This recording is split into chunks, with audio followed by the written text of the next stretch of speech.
Address our students who come from 100 colleges across the country is Professor Robert Murphy. He is the author of The Politically Incorrect Guide to Capitalism. He has his PhD in economics from New York University and is a former professor at Hillsdale College. He's now an adjunct scholar with the Ludwig von Mises Institute and an analyst at the Laffer Associates. Please welcome Dr. Robert Murphy.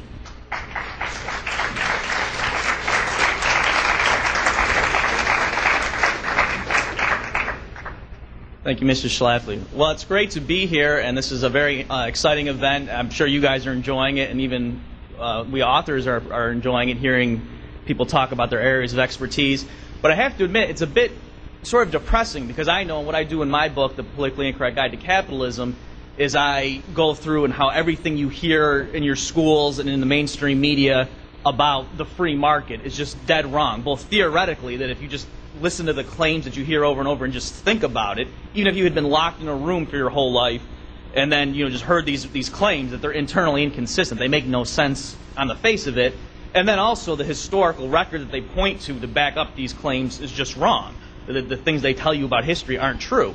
And so I know that in my area, for when it comes to the free market and how a capitalist system works, but when I hear these other people talking, I realize that that's true in all of their areas of expertise also, that basically everything you're learning at school is wrong. And so you sort of raise the question, like, what the heck are you guys getting out of college? And I hope you learn how to throw a good party. Maybe that's a reason to go. But so in my book, there's plenty of topics, and in the interest of trying to compete with these people over here, let me try to focus on some of the more shocking and outrageous things that I talk about. I think one to focus on is discrimination. So I'll talk about that, and I realize we're on a time constraint, so I will leave time at the end for questions. So when it comes to discrimination, I think we first need to be clear on exactly what we mean, because a lot of people throw around related terms like racism and discrimination and prejudice. And so when people talk about what would happen in a purely free market that the government doesn't regulate, and then compared to what we have in our great system now because of the benevolence of wise politicians in the past and the laws that they passed, I think we need to be clear. So most people they don't have a problem with racism or prejudice per se, as long as it didn't influence your outward behavior. And so, suppose I'm walking around and I just really hate people from Switzerland. I can't stand them. But you wouldn't know that from talking to me, okay? And that in my behavior when I hire people and when I make decisions where I go to eat and things like that, you had no idea that I harbored this inner prejudice. Then I think most people would say, okay, you shouldn't be penalized for that, because that really would be thought control. And even most of our opponents at least would say that we're not in the business of thought control. Some people would probably argue with that claim, but I think that most of them would admit that no, we're not trying to penalize what goes on in your head. We're trying to make sure you don't act unfairly and really harm someone else's livelihood. So really what we're talking about when we talk about what sort of things is the government supposed to make sure don't happen that would happen if we had a free, unregulated market, really the term would be discrimination, where someone is treated unfairly because of perhaps the prejudices or racism harbored by the person with power. And so before we really analyze that, though, let me give you some examples just to clarify our thinking here. So some of you may have watched the movie The Hours, and it was a successful movie, and I watched it because my wife liked it, but I have to admit I liked it as well. That it was a chick flick. I'm not going to lie to you. And there's a very star-studded cast of actresses, and one of them was Nicole Kidman, was playing the role of, she was Virginia Woolf, the author. And now what if when they were casting for that role and they had people coming in and Nicole Kidman came in and other famous actresses may have come in and read for the part, suppose Dustin Hoffman walked in and he had the script and he was getting ready to read for the part, and you can imagine people it would have been sort of uncomfortable, and they would have there would have been people talking and whispering, and he starts reading the lines, and they go through it and say, well, thank you, Mr. Hoffman, really respect your work, but I don't think you're right for the part. And suppose he kept pressing them, and he said, what you think I'm a bad actor? You don't like the way I read that line? You didn't believe that I was really into the character? And eventually the answer would have to be, well no, you're a man, and you can't possibly hire you for this position. And he could say, no, I could play a woman. I was in Tootsie. I mean, didn't you like what I did there? right? So he can convincingly play a woman, and again, though, you think, well, no, because if we cast you, that would just distract people. They'd be watching the movie and they would know it was you, and it just wouldn't fit. And so really, if you think about it, the reason he would be denied that job is that he was a man. That would be the fundamental reason. I mean, they might try to dress it up, but that would be the reason. Now, is that unfair sexual discrimination? Is that something that we need to pass laws against? Most people wouldn't be too outraged over that. And you would say it's not just that Dustin Hoffman is a famous actor and he's rich and he doesn't need the law to protect him. I mean, even if you look at community theater where people were struggling and eating ramen every night of the week and they were trying to get a part, if someone were trying to play a historical figure and wanted to be something that they weren't, probably people wouldn't think that that was outrageous. And that's not what we mean when we say we're against the sort of discrimination that would happen allegedly in a purely free market. Another example, and a lot of, I'm not the first to mention this one, if you look at the NBA, obviously the proportion of black players there is far greater than their sample in the population at large, or their proportion in the population at large. And is that prima facie evidence of rampant bias in the NBA? And most people, again, would say probably not. Now, if you do talk to some people, and I'm certainly not the caliber myself, but I know some people who played professional sports and upper-level college sports, and they do say that, yeah, there are biases, and that if you're a white guy, that it's harder for you to make it a certain basketball team. I can't confirm that, like I say, but there is that. But I think the overall majority of the population would believe that, no, there's not rampant, outrageous discrimination in the NBA, that there's other reasons that lead to that outcome. It's not discrimination. All right, so there's all kinds of cases like this that you can go through that, there aren't that many women probably who are coal miners, things like that. And it's, again, not necessarily that it's because of just pure discrimination. So you can go through all kinds of cases like that. So what is it exactly that people mean when they talk about discrimination? So we know it's not merely the fact of making a hiring decision based on someone's characteristics, their race or their sex, because the Dustin Hoffman case proves that, well, no, that's not really what it is. And then it's also not just if the pool of your employees don't exactly mirror those ratios that are in the population at large, because that's the NBA case rules that out.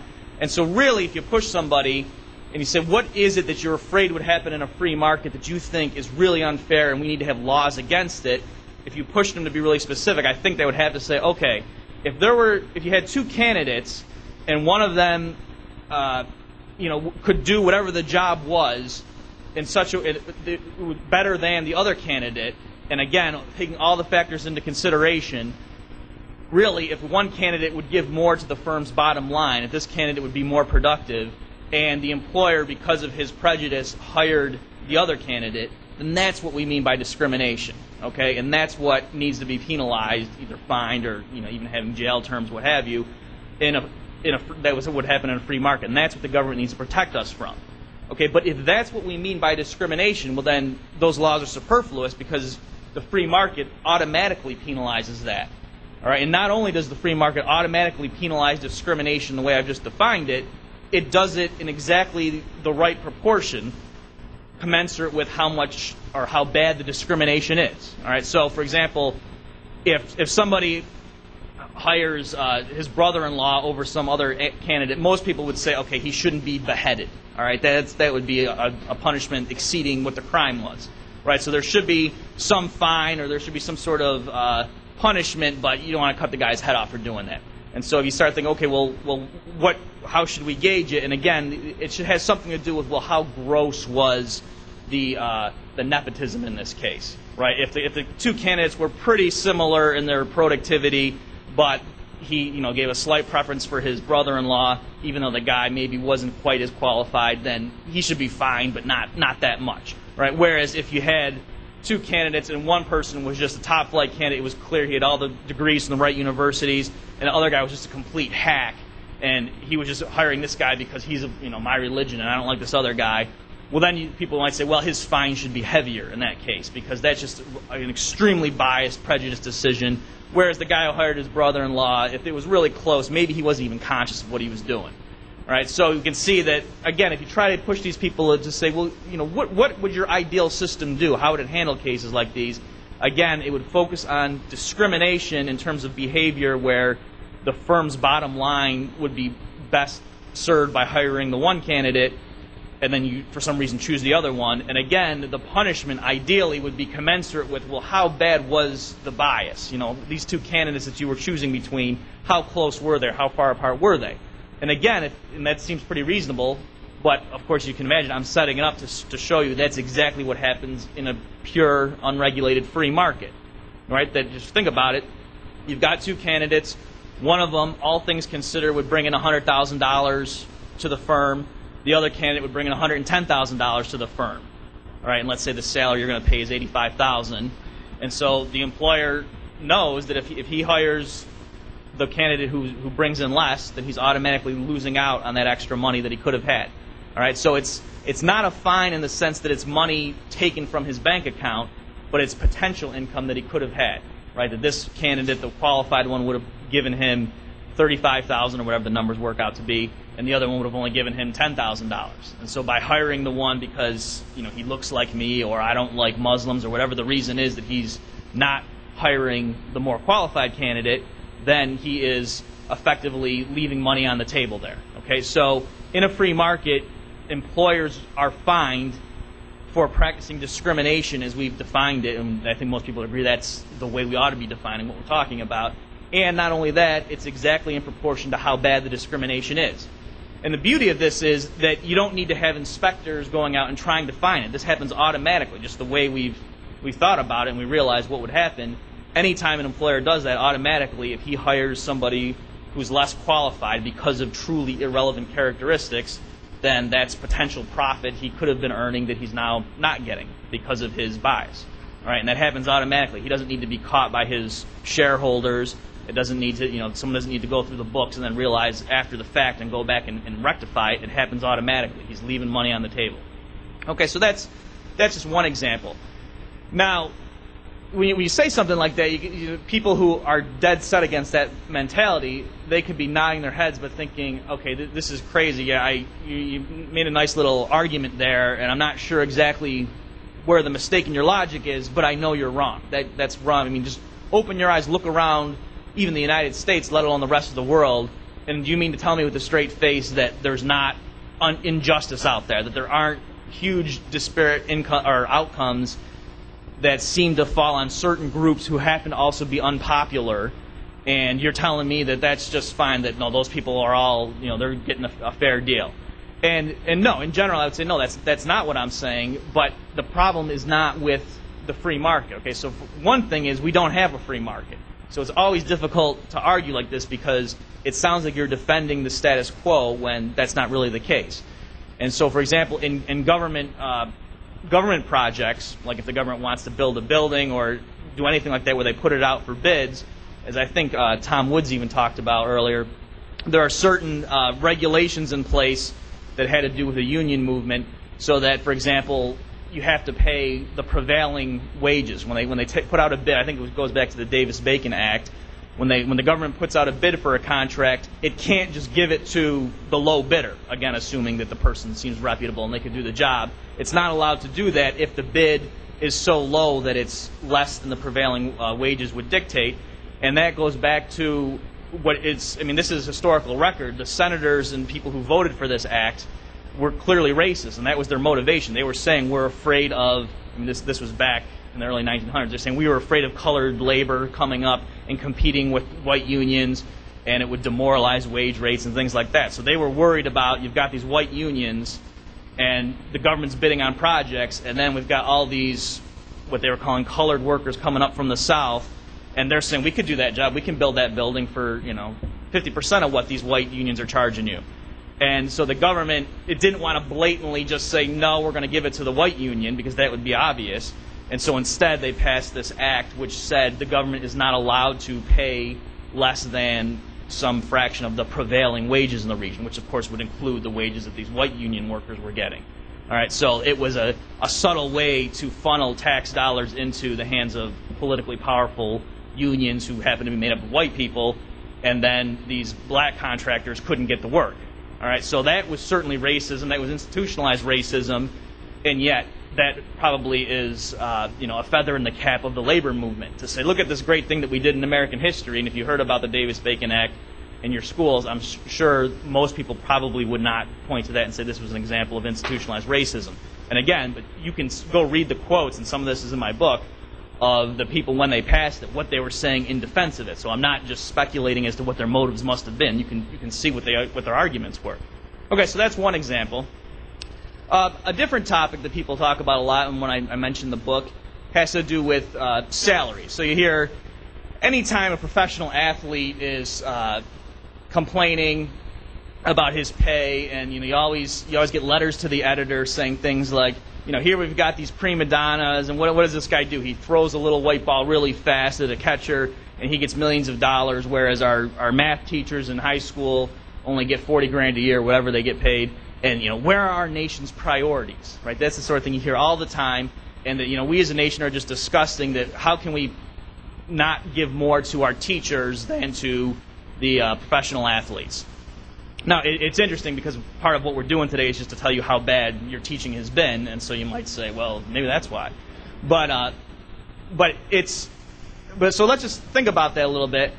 Now, the best analogy or counterexample to that sort of thinking that I like to use, and it usually catches people off guard, is to say, okay, you're right, that is a good point, and by the same token, I went to the mall the other day and I saw you can get a copy of the Holy Bible for $5, and a Nintendo GameCube costs like $300 or something like that. So where are our nation's priorities that God's word here is only worth $5, whereas this little entertainment is so much more, 60 times that. So this nation's priorities are disgusting, and shouldn't the price of the Bible be much higher? And if you said that, that would be absurd, and people, even leftists wouldn't talk like that. Well, they don't like the Bible anyway, but you get the point. You could pick something leftist-like that is cheap, like the copy of Communist Manifesto, perhaps. All right, or the New York Times, right? The New York Times should be $50 a copy, and it's not. And so where are our nation's priorities? What are we saying about the quality of the media if, newspapers are so cheap? Right? If you talk like that, that would just be patently absurd. That would be silly, and nobody would buy into that, right? But that's exactly what's going on when it comes to labor, right? The same principles are involved, that just because a particular unit of labor gets a low price in the marketplace doesn't mean, therefore, society thinks that commodity has a low ethical value or isn't important to our civilization. Okay? And again, if you get lost and then just think through again to the Bible, that it actually would be bad if a Bible cost $500. Because then you wouldn't be able to hand them out to people, right? It would be really expensive. There'd be fewer Bibles going around. By the same token, if what you want is to give high school mathematics lectures to as many people as possible, you want math teachers to get a low salary, because if they earned as much as professional athletes did, their local school boards wouldn't be able to afford as many. Right? Only the cream of the crop students could go and learn about trigonometry. All right? So if you think it through and just push it a little bit, you'd realize it would be terrible if mathematics teachers earned what professional athletes did. And again, the reason for that has to do with scarcity. It's what economists often talk about as the so-called water-diamond paradox, where this is something classical economists talked about, that, of course, water is essential for life. It's very important, and yet diamonds are a frippery. That you can use them to make drill bits and things like that in certain applications, but really diamonds are just pretty to look at. They're not essential for life, and yet water is very cheap, however we only want to define a unit of water, whereas diamonds are very expensive. And so why is that? There seems to be a disconnect, and the answer just has to do with scarcity, with supply and demand, if you want to think in those terms, that relative to human beings' uses for it, there's a lot more water than we need. Whereas with diamonds, it's the opposite, that for the things we want to do, for the rings we want to put it in, or their necklaces or what have you, earrings, putting it in certain cutting instruments, there aren't that many diamonds to go around, or it's very difficult to get them in the form that we need. And so that's why in a marketplace, those are the prices. It's not a reflection of how important are they to our civilization. And so it's the same thing when it comes to price of labor. Now, of course, it strikes certain people closer to home that the price of a Bible, per se, isn't directly related to someone's income. The person selling the Bible could just sell more. And so if a Bible drops in price, that doesn't necessarily mean someone has less money to take home to his family. Whereas, yes, if you're a certain worker and the price of your labor goes down, then obviously that's going to influence you more. So I don't mean to deny that there is some difference between these types of cases I'm talking about, but the difference is not coming in because society doesn't care about teachers, all right, as the Bible example demonstrates. So let me just deal with one other topic, and then I'll open it up for questions, and that has to do with the minimum wage, and it's again related to salaries. And so here the argument is, in a free market, if it weren't for this wise institution, the government protecting us with the minimum wage, then obviously all these poor people would just be getting pennies an hour. I mean, just look at what wages were before the minimum wage was instituted, and now they're much higher. And there are all these people earning the minimum wage, and obviously it's still not enough. We should raise it, and that's the argument. But at least we've got that bare minimum, because otherwise these greedy employers would just push it way down. They'd collude with each other and keep prices or the wages down to basically a subsistence level, because those people have no bargaining power. They'd all be starving to death were it not for the minimum wage. So there's a bunch of different responses you can make to that. And the one, my personal favorite is, well, if that's true, if that's your worldview, and now we do have this minimum wage, how come everybody doesn't earn the minimum wage, right? If that's their mentality, that these employees would be just helpless in the face of all of these powerful employers, because you have to work. You really can't be too choosy if you got a family to feed. How come everybody isn't earning the minimum wage, when in fact it's really a very low percentage of the population? How come brain surgeons aren't all earning the minimum wage because the greedy hospitals collude with each other and say, let's just pay these guys $2 an hour, or whatever the minimum wage is, let's pay them $5.50 an hour, $5.75 an hour, and it just keep their wages down, because they have to eat. So what are we going to do? And what are they going to do? They can't just quit. And if you think about that, that's obviously silly. That no, the reason the vast majority of people in the United States earn far more than the minimum wage is because of competition.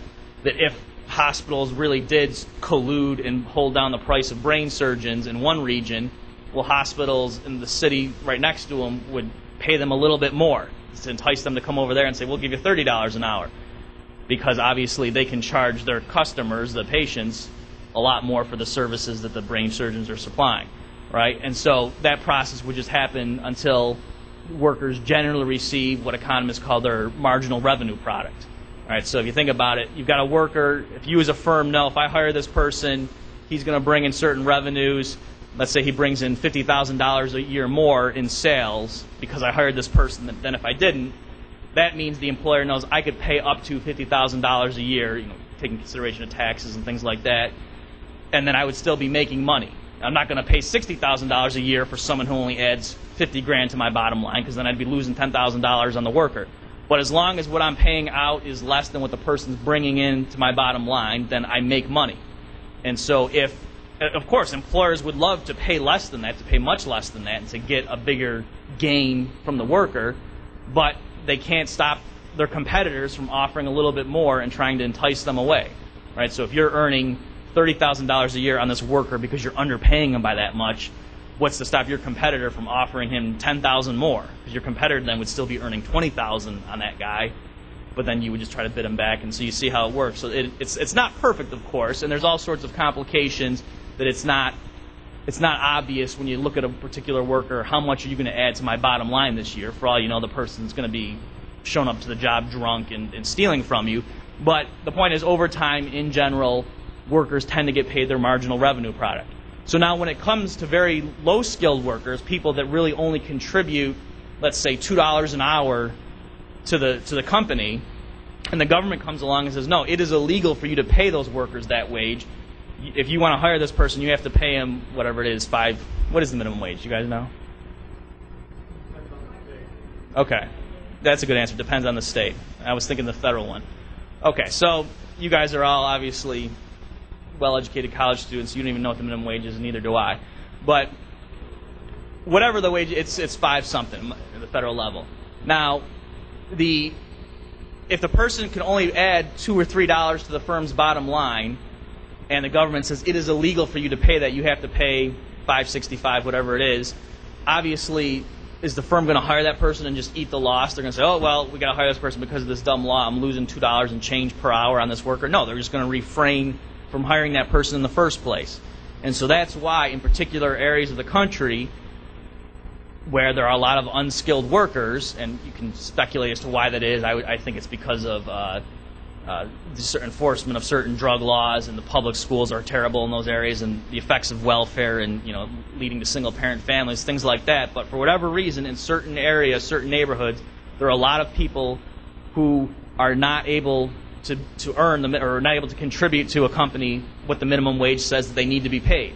And so again, those people just don't get hired. They never get their foot in the door, and they never learn the skills, how to show up on time, how to handle the cash register, how to deal with customers, things like that. They don't learn those basic skills, and so once you're unemployed for a long time, you become unemployable. All right, so far from helping the underclass is what they think they're doing, or the low-skilled people, the minimum wage law precisely hurts those people. It doesn't affect the brain surgeon because they weren't going to be paid anywhere near the minimum wage in the first place. All right, so this and all sorts of other myths I deal with in my book to show that actually a free market helps people. It is not unfair and cruel, and the government programs designed to offset the alleged monstrous effects of a free market actually end up hurting the very people it's supposed to help. And I'll open up for questions.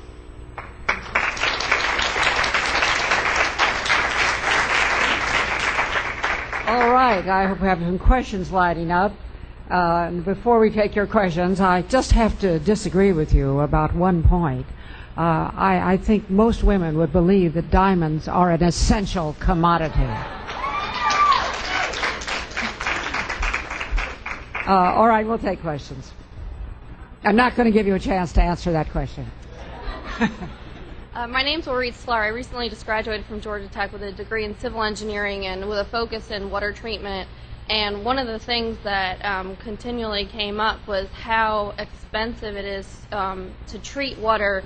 I mean, when you're talking about drinking water, or even waste treatment facilities, to put water back into a river, it leads to pollution and everything. So my greatest concern is that water isn't being treated in the market as a scarce resource, even though it is in many areas and even across the United States. It's in Georgia, Florida, Alabama have extreme water issues, and across the world you can see that there are, fights being between countries that have been because water is so scarce.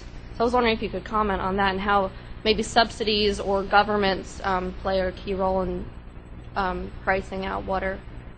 Okay, yeah, sure. So there's a few just general remarks about water, and then I'll try to answer your specific question. So one thing is, I think one of the best examples of how the government just does a terrible job at the various things it tries to do is that we pay for our municipal water that, you go to the tap and you turn it on, and yet a lot of Americans now, when they go to drink water, they go to the store and they buy bottled water that private companies supply to them because they trust that more. They don't trust whatever the heck comes out of their tap. And, if you just think about it, it's virtually free for you to drink the tap water, and yet, in terms of a given glass of water, and yet most people prefer to go to Sam's or wherever and just load up on the bottled water. So I think that's just a great example when it comes to, in general, the free market or the private sector versus government, that even when you're forced to buy these government services, a lot of people still nonetheless say, okay, we already paid for this in a sense because there's a local monopoly and we have to have running water for the lawn and what have you, but when it comes to water I want to drink, I'm actually still going to go and pay more for the private sector water.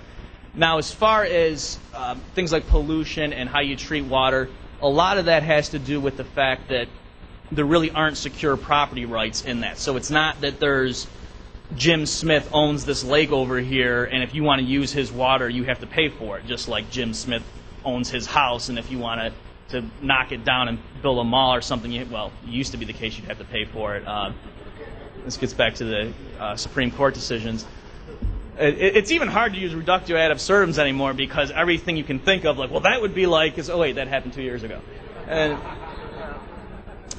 all right, so, but the point is there aren't secure property rights in water, and I think Tom Woods could probably comment more knowledgeably on this, but what happened is in the early 1900s, or probably late 1800s, early 1900s, local governments actually overturned common law precedents where if you lived downstream on a river and some factory upstream was polluting, you could go and charge them. You say you're violating my property rights, and so either pay me to allow this to continue or stop.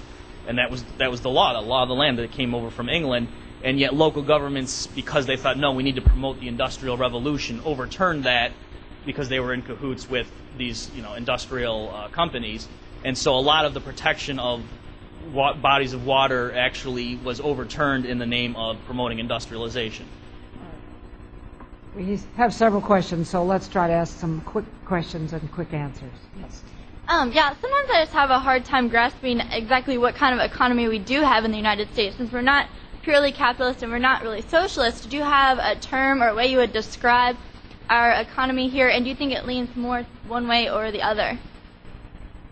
Well, as far as, a lot of people say we basically live under socialism, or is it heavily regulated capitalism? Ludwig von Mises had a really crisp answer. He said if the government allows for there to be a private stock market where the individual citizens can own shares in the major companies, then it's basically a capitalist system, albeit perhaps heavily regulated. Whereas if there's not private ownership of the actual major corporations, then that's basically a socialist system. So on that ground, we do have a capitalist system.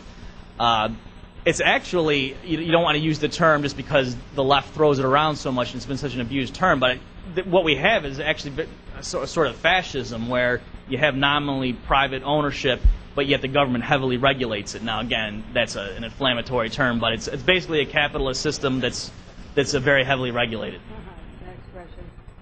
Hello. I have a question regarding your assertion that capitalism properly punishes all forms of discrimination, just in the sense that if, suppose, nepotism was rampant in the economy, then the skills level of the people and of the workers would seem to go down because the most qualified people would not be getting experience, they would not be getting a chance to grow and improve their abilities. And I don't see how capitalism, pure free market capitalism, could really punish those sorts of negative effects of discriminatory practices. Okay, I'm not sure I follow the question, but if you're right that if there were rampant nepotism or other forms of discrimination, probably the most qualified people wouldn't be getting the experience to become even more qualified, but it would still be the case that each individual act of nepotism would be costing that particular employer, unless if it weren't justified, though. If the guy's brother-in-law really was the best applicant for the job, then that wouldn't be the bad discrimination we're talking about. My question is more like in the short-term versus the long-term sense. It seems to me like your argument deals with a lot of the short-term problems and like that specific employment action. But like I was just wondering, what are the consequences for long-term impact on the economy, and how can capitalism properly punish that? Okay, what you're saying is not only should you be punished for the immediate, this guy's worth $50,000, this guy's worth $40,000, you're leaving $10,000 on the table, but thinking beyond the qualifications. Well, again, if by signing up the one person, he would be an employee with your company for a long time and he would grow on the job and develop, again, that's you're right. I mean, there's possible externalities that you're ignoring if he went to a different company, but it certainly does punish a lot of it makes him suffer a lot of the consequences. Question is, do you support free trade with like a communist country that may be engaging in like slave labor or something similar, where the workers don't really have any choice, and as like they would in a free market on whether they're working? Yeah, that's a tricky question. My general reflexive answer is yes, that I don't think the federal government should be in the business of setting those things, if only for a practical reason, that if that's the alleged reason, I think there's going to be a lot of products that are kept out that aren't produced by slave labor, that it's going to be special interest getting protection for their domestic U.S. manufacturing interests, and that's the official reason. Now, I'm not denying that there are certain plants where the laborers are not going there through entirely voluntary means, but I don't think the answer is to have the federal government try to put up a wall. Well, the country that does employ near slave labor is China. What if they put poison in our cat food and in our toothpaste and in our cough syrup? What are we going to do about that? And there's no way we can regulate what they're doing.